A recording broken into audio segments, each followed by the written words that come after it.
Pengurusan Air Selangor Sendirian Berhad Air Selangor terus komited dalam usaha mengurangkan kadar air tidak terhasil NRW selaras misi jangka panjang untuk menyediakan perkhidmatan air yang cekap dan mampan melalui penganjuran bulan NRW 2025 yang melabuhkan tirainya semalam. Pelbagai inisiatif dilaksanakan bagi meminimumkan kehilangan air terawat di seluruh kawasan operasi.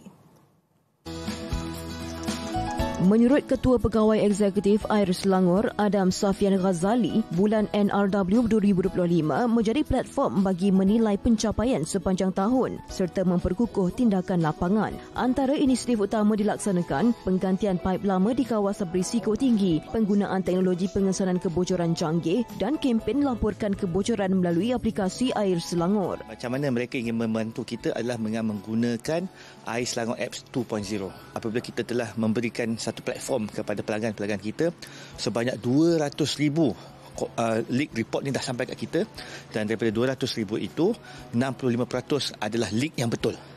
Jadi kita telah berjaya mengurangkan NRW. Salah satu caranya adalah menggunakan apps Air Selangor 2.0.